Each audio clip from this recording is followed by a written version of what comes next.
Okey, pengurusi majlis, bismillahirrahmanirrahim. Assalamualaikum warahmatullahi taala wabarakatuh. Salam sejahtera dan selamat petang kepada rakan-rakan media. Bersama dengan saya petang ni ialah timbalan saya ialah Datuk Dr. Rohaizat, iaitu Timbalan Ketua Pengarah Kesihatan Bahagian Perubatan, dan Dr. Hisham Shah, iaitu Timbalan Ketua Pengarah Kesihatan Bahagian Penyidikan dan Sokongan Teknikal. Dan pada petang ni kita tak ada sidang media, tetapi kita ada sesi libat urus ni, dan untuk kita melihat kepada keadaan semasa, iaitu kesiapsiagaan kita dan perjalanan kita daripada bulan Disember 2019 hingga kini, dan jangkaan kita untuk minggu-minggu yang akan datang. Jadi mungkin kita akan lebih santai dari segi kita melihat kepada isu-isu semasa. Dan seterusnya, slide pertama, kalau kita lihat setakat ni, iaitu keadaan global, ya, iaitu situasi untuk COVID-19 setakat 20 November 2020. Kes yang tercatat setakat ini di peringkat global ialah 56.6 juta orang telah pun dijangkiti, dan kadar kematian ialah 1.355 juta orang telah mati. Pada hari ini saja, contohnya tempoh 24 jam, hampir 620,744 orang telah dijangkiti seluruh dunia. Dan ini kalau kita lihat di negara kita, setakat 20 November 2020, kadar jangkitan yang kita dapati ialah 52,638, iaitu 0.093% dari keseluruhan kes di dunia. Dan juga kadar kematian kita ialah 329, iaitu bersamaan dengan 0.024 kes kematian seluruh dunia. Jadi sekarang ni pada permulaan kita lihat ada selisih pendapat pakar-pakar, iaitu di seluruh dunia mengenai tindakan kita, perancangan dan strategi untuk kita melawan ataupun memerangi COVID-19, iaitu yang pertama ialah kita menggunakan strategi iaitu pencegahan dan juga kawalan untuk penyakit berjangkit. Dan ada satu lagi kumpulan, iaitu mereka menggunakan kaedah immunity kelompok. Jadi dua-dua kaedah ni adalah berbeza pendapat dan juga pelaksanaan.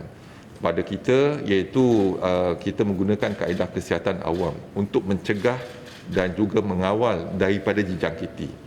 Satu lagi kaedah iaitu kaedah kelompok, immunity kelompok, iaitu mereka dijangkiti. Jadi dan mereka mengharapkan mendapat antibody apabila dijangkiti, dan kalau 60 ataupun 70% daripada penduduk dijangkiti, jadi mungkin ada kelompok ataupun immunity kelompok. Yang itulah yang dicatatkan. Jadi satu kumpulan memikirkan cara bagaimana menggunakan aplikasi ataupun pelaksanaan herd immunity, dan kita menggunakan kaedah.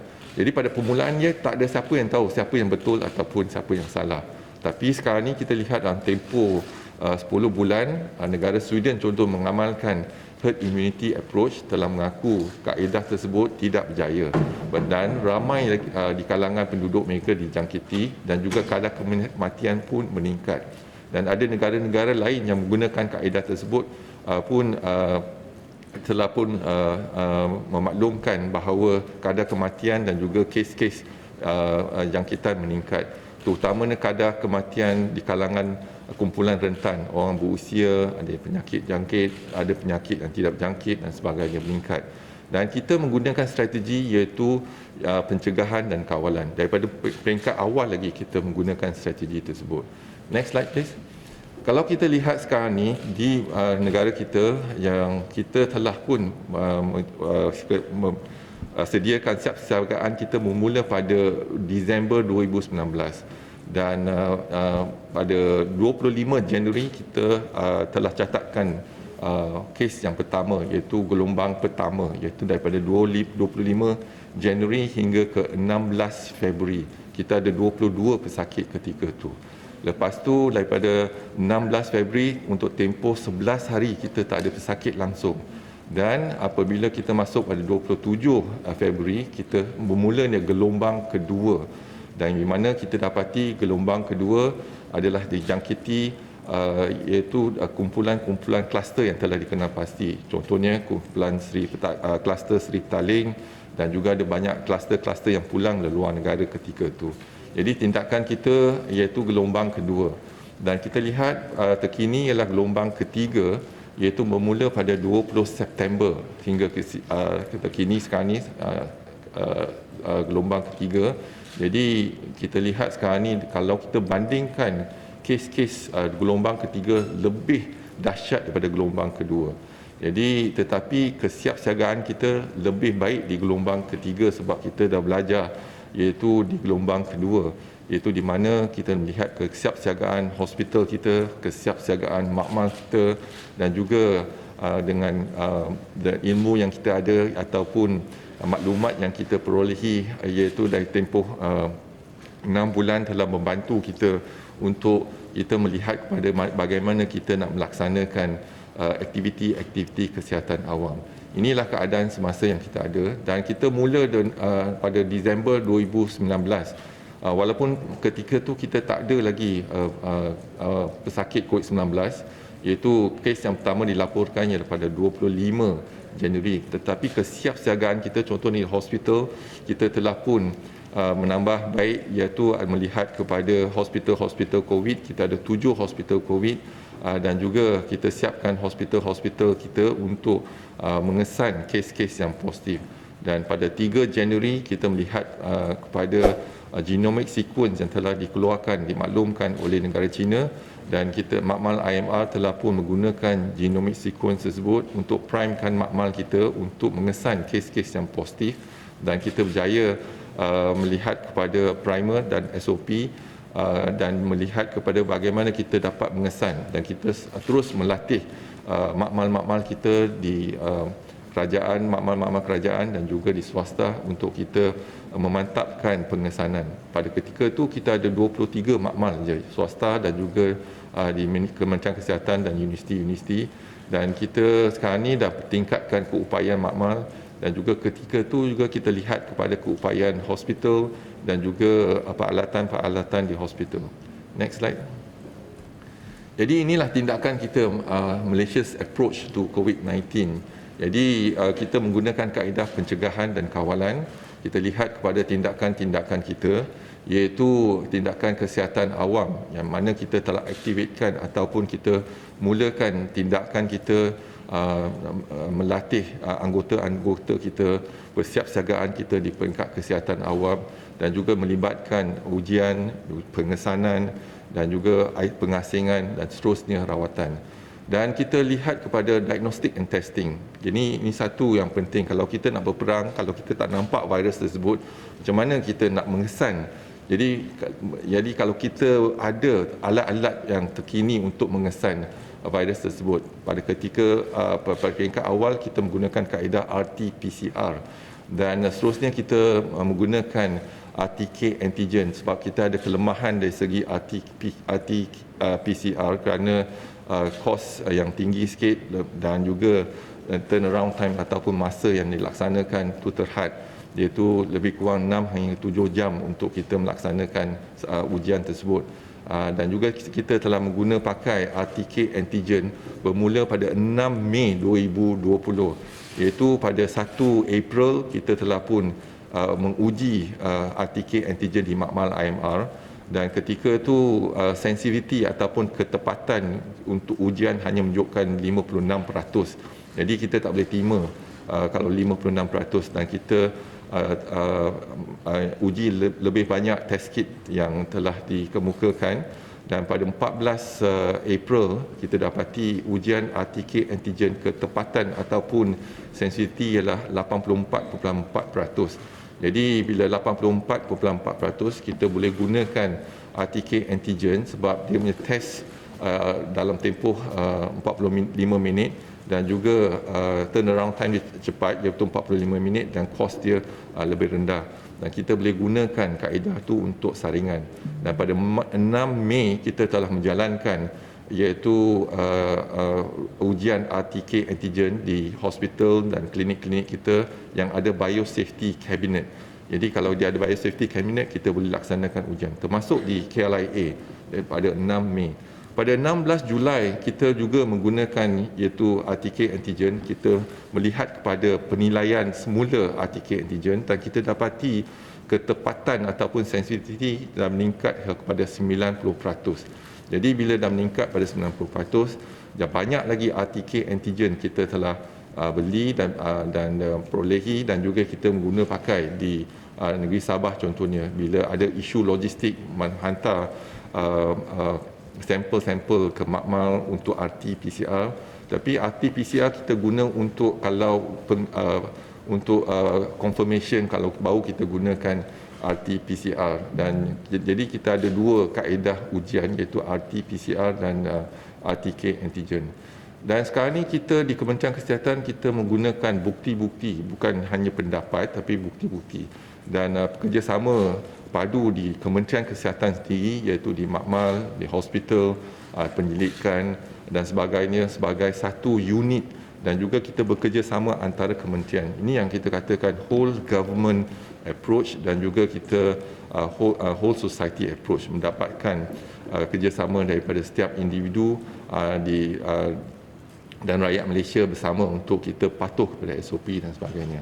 Dan kita ada risk communication iaitu setiap hari kita ada PC, dan sekarang ini ditentukan hanya 2 PC saja. Satu di Kementerian Kesihatan untuk fakta-fakta ataupun berkaitan dengan perubatan yang anda kesihatan, dan satu lagi yang bukan perubatan dan kesihatan tetapi melihat kepada pelaksanaan iaitu untuk kepatuhan pada SOP dan sebagainya.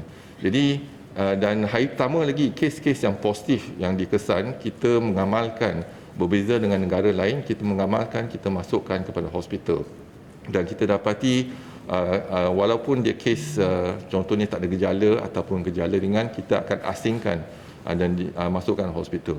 Tapi kita tahu hospital, katil di hospital tu penting. Dan sekarang ni kita menggunakan pakai konsep iaitu pusat kuarantin dan rawatan risiko rendah. Iaitu bukan hospital tetapi tempat yang telah kita kenal pasti supaya kita boleh pantau dan juga kita boleh merawat pesakit tersebut. Dan juga yang penting asingkan pesakit. Jadi kita asingkan pesakit yang ada keboleh jangkitan. Jadi jangkitan kurang dalam komuniti. Ini yang telah kita laksanakan daripada hari pertama lagi. Dan setakat ni kita telah tubuhkan banyak pusat kuarantin, dan salah satu pusat kuarantin yang kita ada masa-masa gelombang kedua ialah Hospital Maibs yang kita guna pakai untuk kes-kes yang tiada gejala dan juga gejala ringan, terutamanya yang melibatkan parti dan sebagainya, sebab kita melihat kerjasama sepadu di antara Kementerian Kesihatan, Angkatan Tentera, Polis dan sebagainya. Jadi inilah keseluruhan approach yang kita laksanakan setakat ni. Dan juga kita menggunakan pakai movement control order iaitu Akta 342 iaitu perintah kawalan pergerakan. Jadi kalau kita boleh hadkan pergerakan, maka kita boleh elakkan jangkitan. Yang pertama kita laksanakan pada bulan Februari lagi iaitu kita lihat kepada kawalan sepadan iaitu antarabangsa.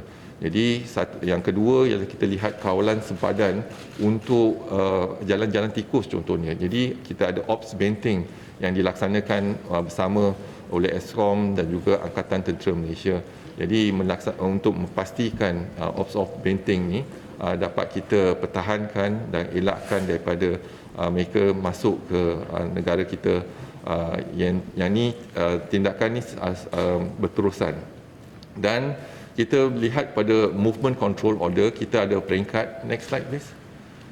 Jadi pelbagai peringkat movement control order iaitu pada PKP, kita ada PKPB, kita ada PKPP, dan kepada kawasan yang tertentu kita ada TEMCO ataupun PKPD diperketatkan, kita laksanakan targeted.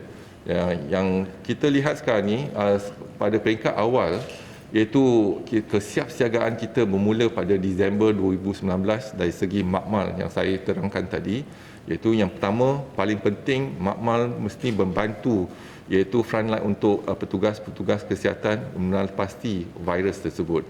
Yang kedua melihat kepada sokongan di hospital, sama ada hospital mampu menampung pesakit yang bertambah, iaitu yang berisiko dan juga yang tidak berisiko. Contohnya yang tiada gejala dan juga gejala ringan kita tempatkan di pusat kuarantin, dan juga yang mereka yang memerlukan rawatan yang lebih di ICU dan sebagainya. Jadi kita pastikan kita tingkatkan kemampuan ICU dan juga katil-katil di hospital. Inilah perancangan awal kita, iaitu bagaimana kita melihat berhalusi tindakan kita di hospital, dan juga kita hospital kita amat mencabar sebab sebelum COVID lagi hospital kita dah sesak, tetapi kita berjaya. Ada 7 hospital kita laksanakan untuk kita telah menukarkan kepada hospital COVID, dan ada hospital yang lain ada merawat dua-dua sekali pesakit COVID dan bukan COVID. Dan 7 hospital ni kes-kes lain kita telah pindahkan ke hospital daerah dan sebagainya. Jadi inilah perancangan kita pada peringkat yang awal. Dan jadi kesatuan dari segi perancangan dari makmal ke hospital dan juga tindakan kesihatan awam, kita berjaya dalam tindakan kita dalam gelombang pertama dan juga gelombang kedua, iaitu kita berjaya mencatatkan ataupun mengurangkan kes, meratakan lengkok sampai 16 Julai kes kita ialah kosong ketika itu. Tapi kita ada peningkatan kes baru-baru ni selepas pilihan raya negeri Sabah. Jadi kes meningkat, dan sekarang ni kita dalam keadaan semasa melihat untuk membendung penularan jangkitan COVID di Sabah dan seluruh negara. Next. Dan di Kementerian Kesihatan kita ada Crisis Preparedness and Response Center ataupun CPRC. Jadi CPRC berpusat di Kementerian Kesihatan, iaitu yang CPRC kebangsaan. Kita juga ada CPRC, iaitu untuk hospital yang diketuai oleh Datuk Dr. Raizat, melihat kepada kesiapsiagaan hospital, pemantauan penggunaan PPE dan sebagainya, alat guna pakai, dan juga kita melihatkan kemampuan katil, kemampuan ICU, dan kita pantau untuk seluruh negara. Dan kita juga ada CPRC, iaitu di peringkat negeri dan juga di peringkat hospital di setiap negeri untuk melihat kepada kesiapsiagaan kita. Jadi kita telah pun memulakan iaitu pemantauan di setiap negeri, melihat kepada keupayaan kita, keupayaan makmal, keupayaan hospital dan juga tindakan kesihatan awam. Untuk setiap negeri, setiap daerah, setiap mukim, tindakan kita adalah bersepadu. Next. Jadi pada keseluruhannya kita ada 120 hospital yang boleh menjalankan saringan kepada kes-kes yang disyaki COVID-19, dan ada 47 hospital yang boleh merawat pesakit-pesakit COVID, dan 7 hospital khas untuk pesakit COVID saja. Contohnya hospital Sungai Buloh untuk pesakit COVID saja. Dan kita ada 5,439 katil keseluruhannya di hospital, 500 katil untuk katil ICU, dan pada peringkat gelombang kedua kita cuba mendapatkan banyak lagi alat bantuan pernafasan. Jadi ketika itu amat mencabar untuk dapatkan alat bantuan pernafasan. Setakat ni kita tak ada masalah, kita ada 1,553 alat bantuan pernafasan untuk seluruh negara. Jadi dan juga kita ada 72 pusat kuarantin dan rawatan risiko rendah, dan keseluruhannya kita ada 12,102 katil di pusat kuarantin tersebut. Dan kalau kita lihat keseluruhannya kita ada 17,541 katil untuk menampung pesakit-pesakit yang dikesan positif COVID-19.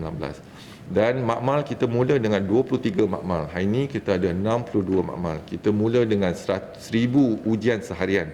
Tapi sekarang ini dari 62 makmal swasta dan juga di pihak kerajaan, kita ada 59,485 ujian seharian. Jadi ini kemampuan kita untuk melaksanakan ujian-ujian COVID-19 di seluruh negara. Next. Dan kalau kita lihat sekarang ni, inilah targeted approach. Kita juga melihat kepada smart approach, iaitu smart targeting. Iaitu kita tak menyaring seluruh populasi ataupun penduduk di Malaysia, tetapi kita tumpu kepada kawasan-kawasan tertentu ataupun lokaliti berisiko dan kumpulan-kumpulan yang berisiko, dan kita saring semua, iaitu mass testing untuk targeted punya population ataupun targeted punya kumpulan berisiko. Dan juga tambahan kepada itu, kita menjalankan saringan berkala, iaitu setiap hari kita laksanakan saringan Sentinel influenza-like illness, iaitu kes-kes ID, kes-kes SARI yang masuk ke hospital yang perlukan rawatan, iaitu kita akan melaksanakan saringan mereka COVID-19. Juga kepada saringan berkala kepada petugas-petugas di hospital. Yang ini kita jalankan, sentiasa kita jalankan. Dan juga sekarang ini di hospital Kementerian Kesihatan dan juga saya pasti di hospital swasta juga, setiap pesakit sebelum menjalani pembedahan akan juga disaring. Dan saringan lain yang kita jalankan ialah saringan person under investigation, close contact screening, community screening, symptomatic screening, ataupun ward ataupun hospital admission screening. Kalau masuk ke ward, kita akan saring pre-employment sebelum bekerja, contohnya houseman ataupun staff-staff di kementerian yang nak masuk kerja, kita juga saring. Dan workplace screening, contohnya kalau kita lihat kepada di tapak bena dan sebagainya, saringan dijalankan, ataupun pengawal keselamatan, saringan juga dijalankan di kalangan mereka. Dan juga mereka yang saringan kendiri yang datang untuk menjalankan saringan yang digalakkan untuk mereka melaksanakan saringan, iaitu dan juga kita lihat kepada mayat yang dibawa ke hospital. Setiap mayat yang dibawa ke hospital, kita akan jalankan saringan sebelum kita menjalankan postmortem. Jadi kita pastikan mayat tu tak dijangkiti.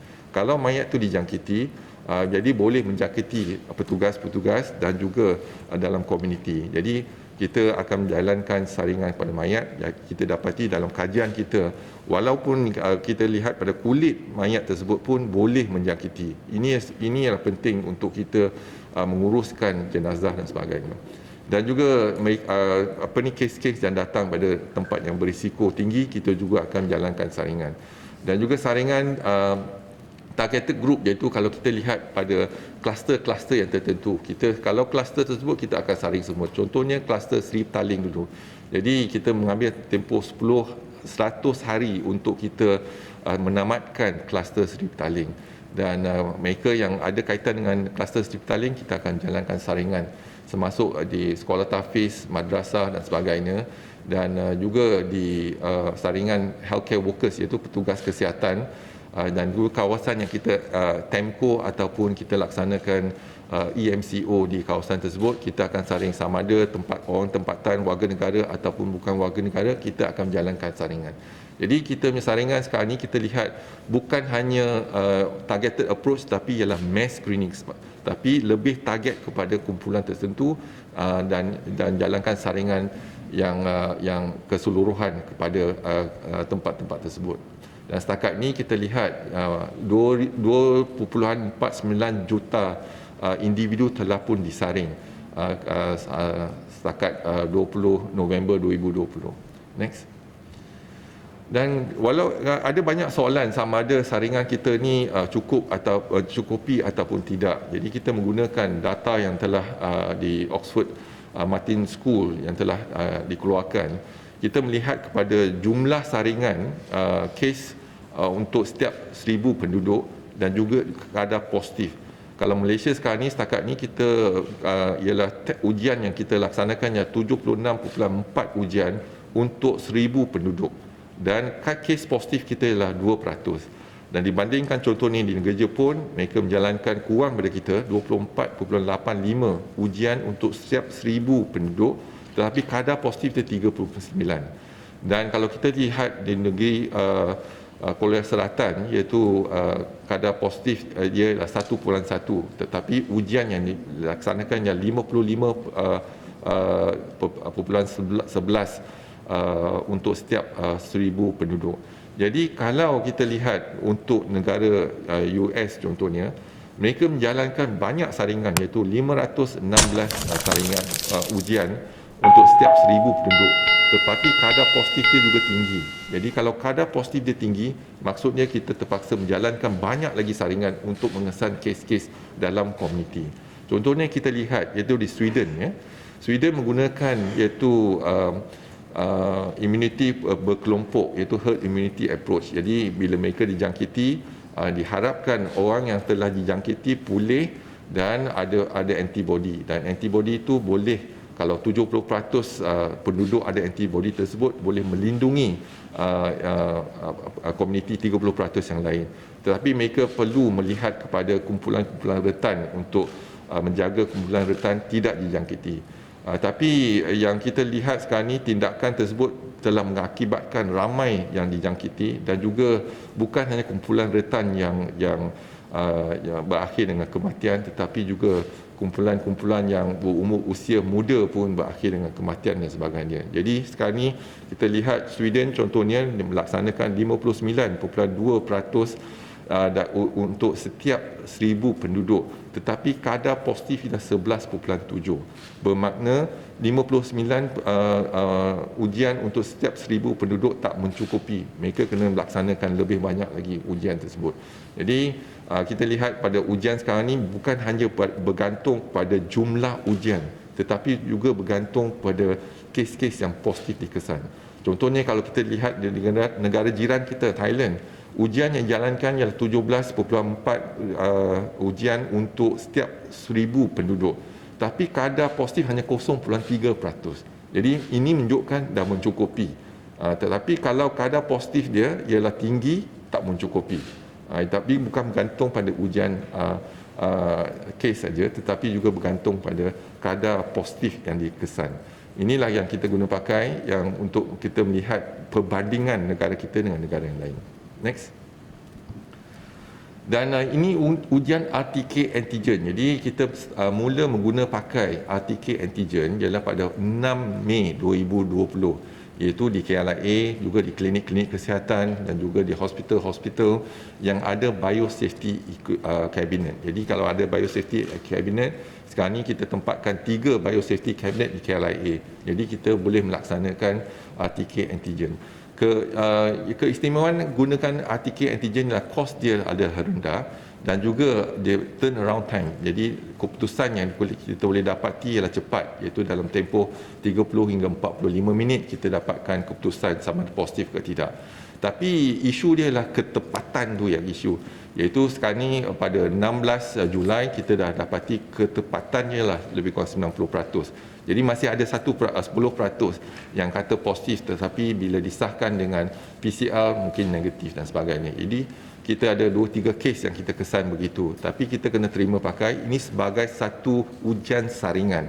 Apabila positif, kita akan jalankan ujian RT-PCR untuk kita sahkan sememang dia positif. Dan ini kita guna pakai, dan kita lihat daripada bulan Mei, Jun, Julai dan sebagainya hingga kini peningkatan kes yang kita gunakan RTK antigen di lapangan untuk saringan.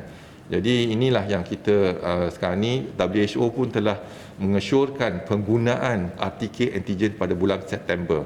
Jadi kita menggunakan iaitu RTK antigen lebih awal sebelum WHO ataupun Pertubuhan Kesihatan Sedunia menggalakkan kita menggunakan RTK antigen tersebut. Jadi seperti juga di Makmal, sebelum lagi WHO mengumumkan iaitu kod ataupun SOP untuk kita melaksanakan ujian, kita dah jalankan sendiri berdasarkan pada genomic sequence yang telah ada.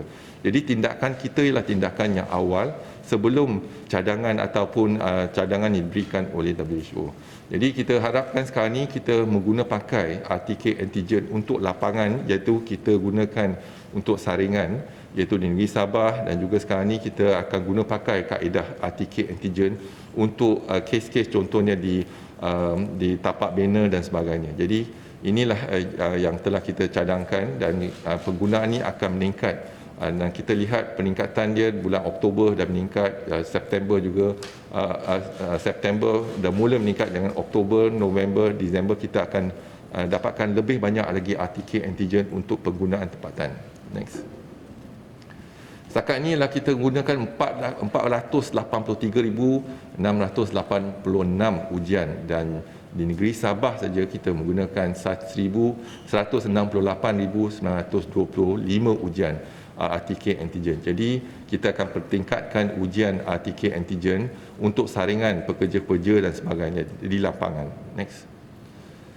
Dan inilah penggunaan kita. Jadi kita ada dua kaedah untuk kita menguji, iaitu satu menggunakan RT-PCR dan satu lagi ialah RTK antigen. Setakat ni setiap hari kita lebih kurang melaksanakan lebih daripada 30,000 kes untuk saringan di lapangan. Next. Dan saringan yang kita jalankan ialah saringan tertumpu tetapi berkumpulan. Ya. Next. Dan ini ialah tindakan ialah Perintah Kawalan Pergerakan menggunakan Akta 342. Akta 342 ialah dari Kementerian Kesihatan. Jadi untuk kita melaksanakan Perintah Kawalan Pergerakan, iaitu isu ialah pergerakan. Kalau tak ada pergerakan, maka tak ada jangkitan. Jadi kalau mereka atau semua kita duduk di rumah dan boleh patuh pada SOP, kita tak perlukan PKP ataupun MCO kalau kita duduk di rumah. Tapi sebab kita ada pergerakan dan kita kena patuh pada MCO, SOP dan sebagainya.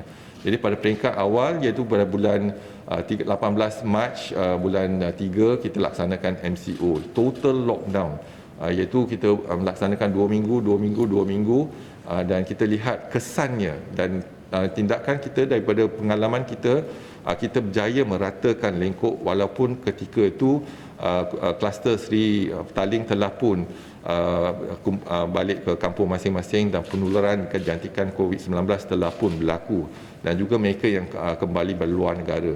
Tapi menggunakan kaedah PKP, dia amat berjaya. Dalam tempoh 6 minggu kita berjaya mengawal kes-kes penularan COVID-19 dalam negara kita. Tetapi kos dia amat tinggi. Jadi setiap hari kos dia saya dimaklumkan iaitu lebih kurang 2.2 hingga 2.4 bilion kepada negara. Dan kita telah pun lepas tu kita masuk pada CMCO. CMCO ialah kita benarkan sektor ekonomi untuk terus berfungsi. Tetapi kita kawal sektor sosial, sektor pelajaran dan juga sektor sukan. Dan kita lepas tu kita beralih sebab kes makin menurun pada 2 digit dan 1 digit dan ada 3 hari turut-turut kita tak ada pesakit langsung, zero cases. Dan kita beralih pada RMCO. RMCO ialah kita kembali pada norma hidup yang seperti sedia kala tetapi kena patuh kepada SOP. Jadi kepatuhan mesti ada baru kita boleh lihat pada RMCO sepatutnya sampai 31 Disember 2020. Tetapi dalam kawasan dan lokaliti tertentu, contohnya kita dapati kes meningkat di suatu kampung dan satu lokaliti, kita akan melaksanakan EMCO, Enhanced MCO ataupun Temco Targeted Enhanced MCO di kawasan tersebut. Dan apabila kita laksanakan PKPD diperketatkan, kita akan menyaring dan menguji semua warga negara, bukan warga negara, semua akan diuji dan kita akan biasa dia lockdown ataupun PKPD untuk tempoh 2 minggu dan sampel kedua hari pada 13 kita akan jalankan saringan lagi. Kalau kes dah semakin berkurang baru kita akan kembali kepada RMCO. Jadi ini tindakan untuk membantu kesihatan awam untuk menjalankan tindakan-tindakan kita dan intervensi-intervensi di lapangan. Jadi ini keadaan. Jadi kita bergantung pada MCO untuk penguatkuasaan dan kepatuhan rakyat Malaysia kepada MCO. Tapi kalau social disiplin kita tinggi dan kepatuhan kita tinggi, kita tak perlukan PKP, kita tak perlukan MCO dan ataupun CMCO dan sebagainya. Next. Dan inilah bukti-bukti yang kita dapati, iaitu kalau kita lihat lockdown yang dilaksanakan dengan cepat dalam tempoh 10 hari saja kita, kalau semua orang duduk di rumah 10 hari, kita boleh kurangkan kes. Sehingga 20 hari boleh kurangkan jangkitan dalam satu-satu kawasan ataupun satu-satu daerah ataupun mukim. Kalau kita lihat juga kalau tindakan iaitu physical distancing dan juga menggunakan kaedah lockdown yang cepat, kita boleh putuskan jangkitan COVID-19 dalam negara. Inilah bukti-bukti yang telah diterbitkan di jurnal-jurnal antarabangsa. Next. Dan juga yang daripada 142 negara mereka bandingkan, iaitu kita sekarang ni boleh lihat kembali bandingkan imuniti kelompok, cara imuniti kelompok dan juga tindakan kita ialah pencegahan dan kawalan. Jadi sekarang ni bukti telah mengesahkan tindakan kita lebih berjaya daripada menggunakan kaedah imuniti kelompok. Dan lockdown yang cepat mungkin dapat kawal jangkitan dengan lebih cepat lagi. Jadi untuk kita melihat kepada lockdown ni memang boleh kita pertimbangkan, tetapi isu yang timbul ialah kos ekonomi. Jadi kita lihat inilah yang kita kena imbangkan antara kesihatan dan juga ekonomi. Next.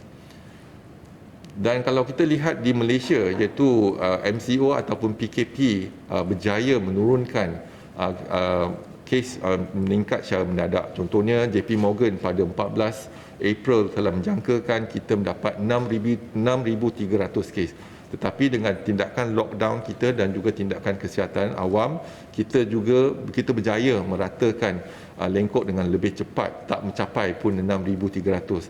Dan Malaysian Institute of Economic Research menjangkakan kita ada 8,900 kes pada 28 April. Tapi dengan kaedah yang kita guna pakai, ketika tu kita tak tahu sama ada ini berjaya ataupun tidak. Sebab tiada sesiapa dalam negara kita ada pengalaman untuk kita mengurus pandemik krisis. Jadi dalam dunia pun ini mungkin tak ada orang ada pengalaman. Jadi kita ada pelbagai perbezaan pendapat. Tapi apa yang pasti sekarang ni dalam tempoh 10 bulan kita lihat kembali tindakan kita berjaya meratakan, dan juga walaupun jangkaan ataupun ramalan iaitu menggunakan kaedah-kaedah modeling yang digunakan pakai oleh JP Morgan dan Malaysian Institute of Economic Research dan sebagainya, kita menggunakan tindakan ini berjaya meratakan, iaitu tidak mencapai puncak yang telah diramalkan dan juga meratakan lengkok yang telah kita lihat pada gelombang kedua. Next.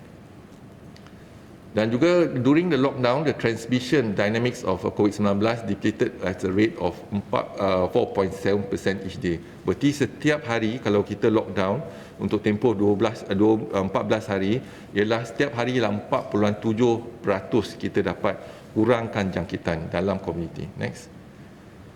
Dan yang ini ialah evidence of effectiveness of movement control order in containing the second wave of COVID-19 in Malaysia. Jadi kita dapati PKP berjaya menurunkan kes di Malaysia ketika gelombang kedua.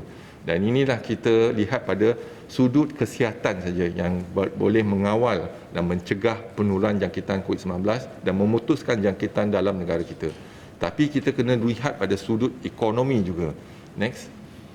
Dan yang inilah kita lihat gelombang kedua, iaitu kita mula gelombang kedua pada 26 Februari 2020 dengan jangkaan ketika R0 tu ialah 3.55. Berarti 100 orang akan menjangkiti 355 orang. Inilah R0 yang kita lihat garisan merah yang bertitik tu ialah R0, iaitu kalau kita lihat pada permulaan yang amat tinggi sekali. Dan yang kolom yang tu ialah kes-kes seharian. Jadi kita lihat ada kes-kes harian meningkat secara mendadak pada CMCO. Ketika tu ialah saringan di depo tahanan immigration, kita ada 277 kes yang dikesan di depo tahanan immigration. Jadi apabila kita menjalankan saringan tertumpu pada satu-satu kawasan, kes akan melonjak naik. Tetapi hanya satu saringannya bila kita dah dapat asingkan, dia bukan dalam masyarakat, bukan dalam komuniti. Tapi kalau kita lihat juga, apabila kes menurun, R0 pun menurun. Jadi R0 kurang daripada 1, iaitu ketika lebih kurang 0.6, 0.7 dan sampai kita mencapai kadar sifar ketika 0.3. Ada satu masa kita dapat 0.3, iaitu R0. Tapi pada 20 September barulah kita lihat peningkatan R0 kembali kepada 2.2, iaitu permulaan gelombang ketiga. Next. Dan inilah sekarang ni kalau kita lihat keseluruhan, inilah gambaran perjalanan kita daripada bulan Disember 2019 hingga kini, dan pengalaman yang kita ada dengan tindakan-tindakan, aktiviti-aktiviti yang kita laksanakan, apa yang berjaya, apa yang tidak berjaya, sama ada kita perlu menukar strategi kita ataupun mempertingkatkan aktiviti kita. Jadi kita dah ada pengalaman. Tapi sekarang ni, walaupun kita tahu dari segi sudut kesihatan kita dapat laksanakan dengan baik, tetapi kita kena lihat pada keseluruhan, iaitu ekonomi, sosial dan sebagainya. Jadi inilah bagaimana kita kena imbangi, iaitu ekonomi dan juga kesihatan. Inilah yang kita lihat sekarang ni. ada isu-isu yang timbul dari segi penimbangan antara ekonomi dan juga kesihatan. Tapi dengan pengalaman yang kita ada, jadi sebagaimana saya kata, kalau rakyat Malaysia keseluruhannya patuh kepada SOP, kita tak perlukan MCO ataupun CMCO. Tapi syaratnya kena duduk di rumah untuk tempoh 2 minggu. Jadi kita data menunjukkan 10 hari dah nampak kesannya kalau kita patuh 100%. Tapi mereka yang terpaksa keluar dari rumah, pastikan mereka patuh pada SOP, memakai penutup muka, amalkan penjarakan sekurang-kurangnya 1 meter. Jadi kalau kita dan juga kerap mencuci tangan dan juga menggunakan air dan sabun. Jadi kalau kita perhatikan, iaitu kalau dua konsep yang berbeza, iaitu imuniti kelompok dan juga pencegahan dan kawalan. Imuniti kelompok, peperangan itu berlaku dalam tubuh individu tersebut. Bila dijangkiti, lepas tu diharapkan kita ada antibody untuk melawan virus tersebut, dan antibody bila mereka pulih, antibody tersebut boleh bertahan. Yang itu konsep untuk mendapatkan antibody, sama ada dijangkiti ataupun kita ada vaksinasi.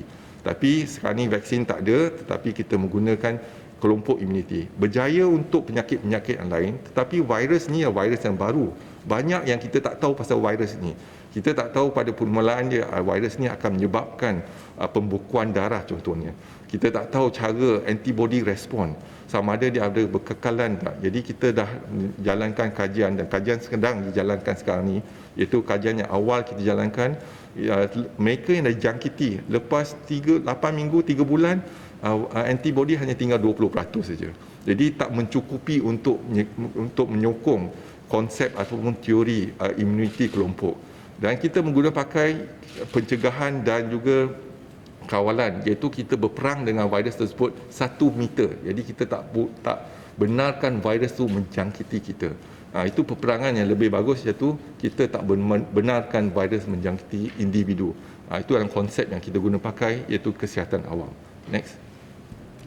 Dan dalam gelombang ketiga kita lihat, iaitu pada permulaan ialah R0 ialah 2.2. Berarti kalau 100 orang, kitaran kedua dia akan menjangkiti 220 orang. Jadi kalau kita lihat sekarang ni unjuran ataupun ramalan menggunakan kaedah iaitu menggunakan unjuran dan ramalan iaitu R0 2.2, kita sepatutnya mendapat 4,000-5,000 kes sekarang ni. Jadi kalau tak ada tindakan kesihatan awam, kita jangkakan kes akan meningkat secara mendadak. Ini yang kita cuba elakkan, kes melonjak secara mendadak. Kalau kes melonjak sampai 4,000 ataupun 5,000 kes seharian, jadi kemampuan hospital kita mungkin tak cukup untuk kita merawat pesakit-pesakit ataupun mengasing pesakit kita. Inilah sebabnya kita lihat jangkaan contoh dan ramalan daripada Imperial College London. Dia menjangkakan pada 10 November 2020 kita ada 4,480 kes kalau tak silap saya. Tapi pada hakikatnya kita hanya ada 869 kes. Ini adalah kerana tindakan kesihatan awam di lapangan telah berjaya menurunkan R0 ataupun kadar kebolehjangkitan daripada 2.2 kepada 1.5 dan juga kepada 1. Next. Jadi kalau kita lihat sekarang ni daripada R0 ataupun bermula dengan 2.2, kes-kes harian kita catatkan ia mengikut unjuran 1.5 pada peringkat awal. Jadi kita lihat 1.5. Kalau 1.5 kes tu semakin meningkat, sepatutnya kalau akhir bulan Oktober contohnya, mungkin kita ada 3,000, 4,000 kes dan sebagainya. Next. Dan sekarang ni ternyata kita sampai akhir Oktober, kita lihat kes tu kurang pada 1.5. Berarti kita dapati dengan tindakan kesihatan awam kita dan juga tindakan kita untuk duduk rumah, patuh kepada SOP, kita dapat kurangkan R0 daripada 2.2 kepada 1.5 dan 1.5 kepada 1, iaitu menggunakan kaedah CMCO, mengimbangi kesihatan dengan ekonomi dan juga mempertingkatkan aktiviti iaitu kesihatan awam di lapangan. Jadi setakat ni R0 1 masih tak mencukupi. Berarti kita masih perlu menurunkan kebolehjangkitan kepada 0.5. Jadi kalau 0.5, setiap 100 orang yang dijangkiti, kitaran kedua akan menjangkiti 50 orang. Kalau 50 orang, dia akan jangkiti 25 orang, yang semakin berkurangan. Jadi inilah yang kita nak meningkatkan aktiviti kita di lapangan. Tetapi kita pun sedia maklum, iaitu tempoh 10 bulan di lapangan, petugas-petugas kesihatan pun dah orang kata dah lesu dari segi mental dan juga fizikal, dan juga rakyat Malaysia pun dah lesu untuk patuh kepada SOP contohnya dari segi mental dan fizikal. Tapi peperangan masih berlaku. Jadi virus tidak lesu langsung, tetapi akan menjangkiti apabila kita ambil mudah dan juga tidak abaikan SOP. Ini kita lihat, kita mengawal tempoh 10 bulan, kita dapat tempoh 8 bulan kita boleh mengawal kes-kes di negara kita kurang pada 10,000. Tetapi apabila bulan 9 dan bulan 10, dalam tempoh 2 bulan saja, kes-kes meningkat sampai 30,000, 40,000 kes. Dan keseluruhan sekarang ni kita ada 50,000 kes. Jadi dengan walaupun kes gelombang ketiga meningkat secara mendadak dan juga lebih mencabar, tetapi kesiapsiagaan dengan pengalaman kita untuk tempoh 8 bulan tu, kita harap dapat membendung penularan jangkitan COVID-19 dalam negara kita. Next. Dan hari ini kita lihat terkini, iaitu hari ini semalam kita ada 958 kes. Jadi ini kurang 958 kes. Sepatutnya kalau kita gunakan R0 0.9, kita sepatutnya mendapat 924 kes. Tapi apa yang penting ialah kurang pada 1.1. Kalau R0 ialah 1.1, kita mungkin jangkakan 1388 kes. Dan kalau R0 ialah 1.5, kita sepatutnya mendapat jangkaan kes ialah 3,277 kes. Inilah kita lihat bagaimana CMCO telah berjaya menurunkan lonjakan kes daripada 1.5, kalau 2.2 lagi tinggi lagi kes. Jadi mungkin dalam 10,000 kes dan sebagainya. Jadi kalau 6 Disember dijangkakan, kalau kita lihat jangkaan dan ramalan Imperial College lebih tinggi pada kes-kes yang sebenarnya.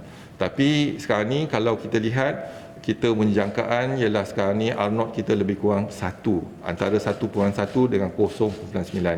Hari ini kita tak ada sidang akhbar, tapi kes yang catat hari ini adalah 1,041 kes. Jadi 1,041 kes dalam lingkungan iaitu 0.9 hingga 1.1. Jadi kita masih bertahan lebih kurang R0 1. Tapi tak mencukupi, kita perlu menurunkan R0 kepada 0.5, sebaik-baiknya 0.3 dan sebagainya. Next.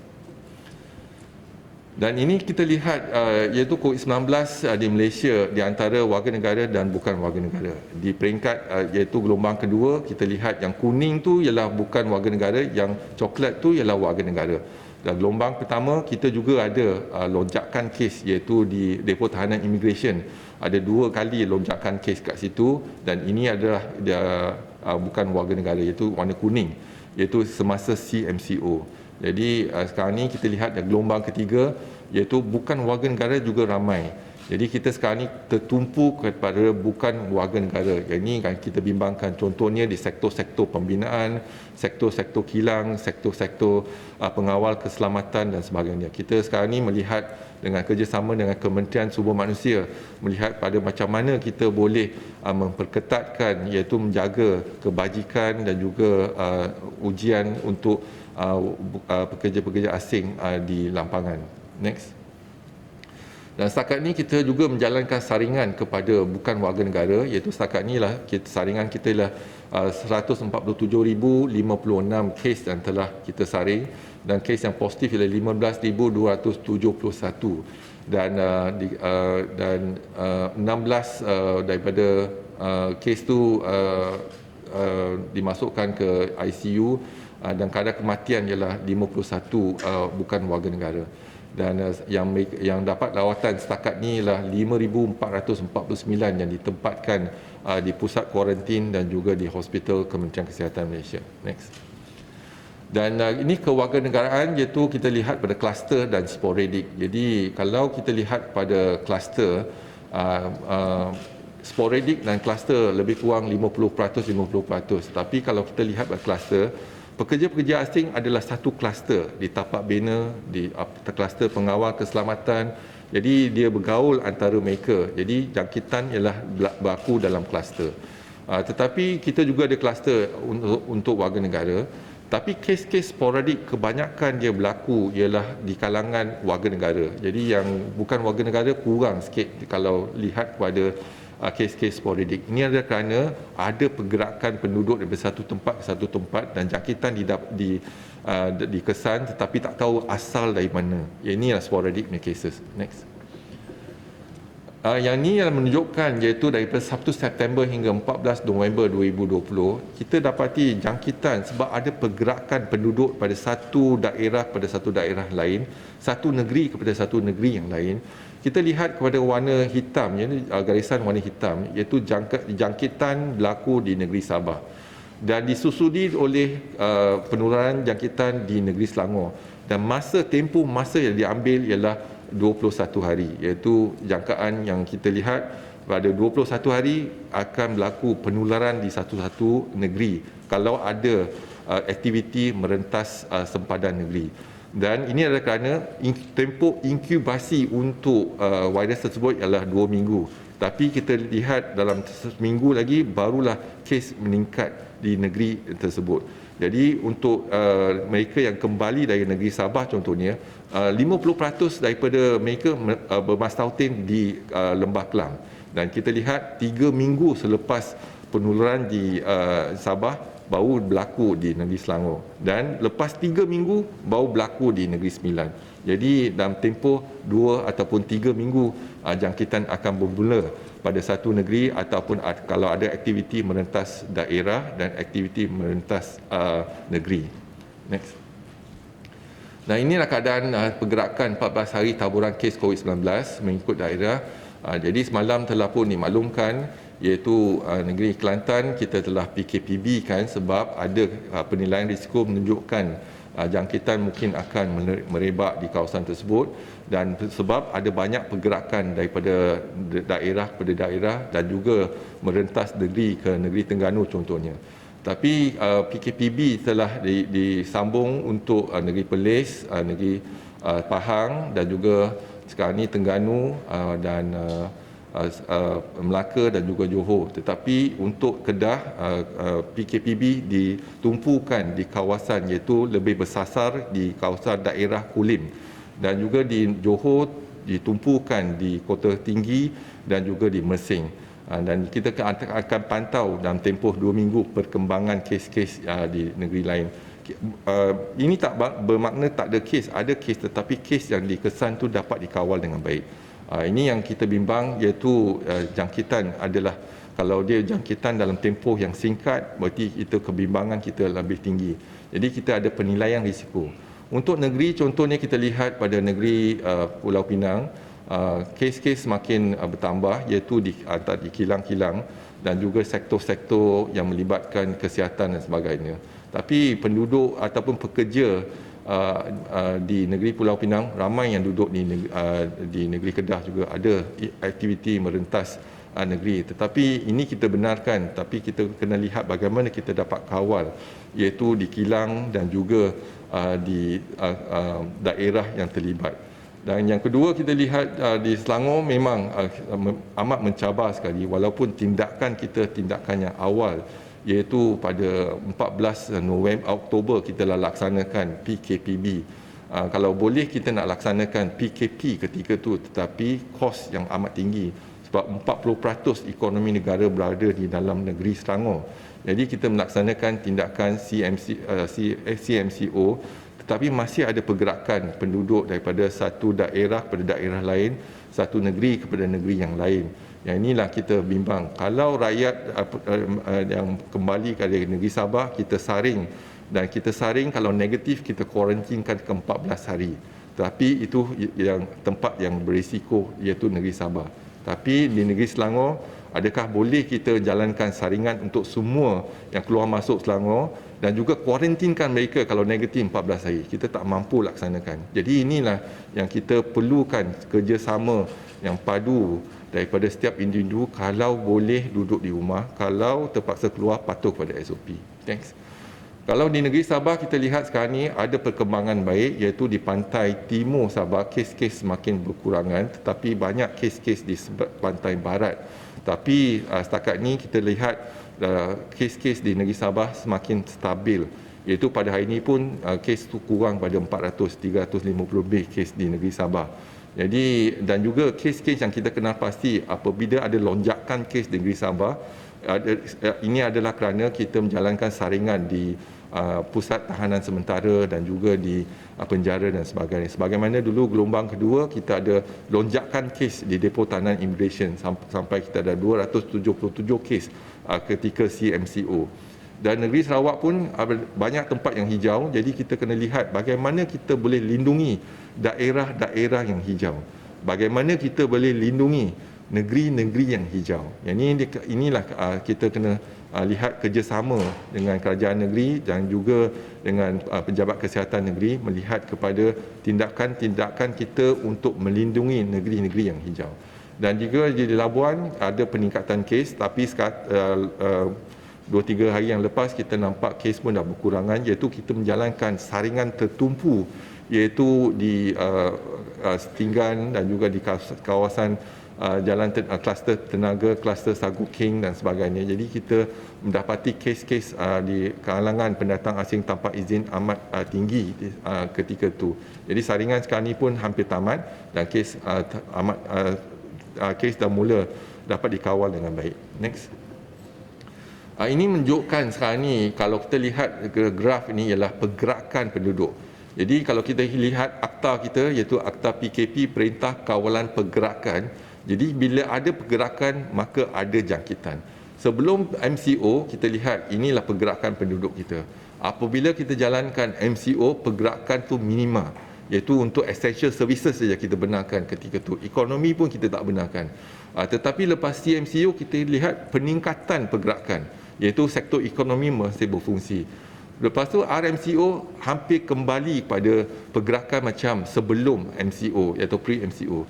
Tapi sekarang ni kita laksanakan targeted CMCO, kita harap kita boleh turunkan lagi pergerakan. Jadi sekarang ni kalau kita laksanakan PKPP, dia tak ada sekatan jalan raya. Tapi kalau kita laksanakan PKPB, ada sekatan jalan raya dan kita boleh kawal pergerakan. Kita harap kita boleh kawal pergerakan penduduk dari satu daerah pada satu daerah lain dan juga satu negeri ke negeri yang lain. Next.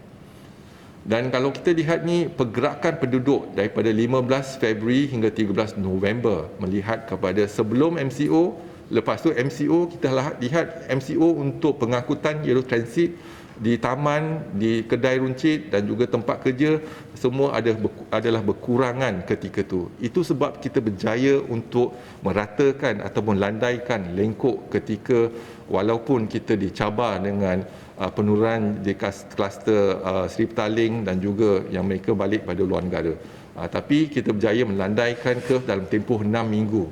Dan apabila CMCO dia meningkat kembali sikit dan juga RMCO meningkat.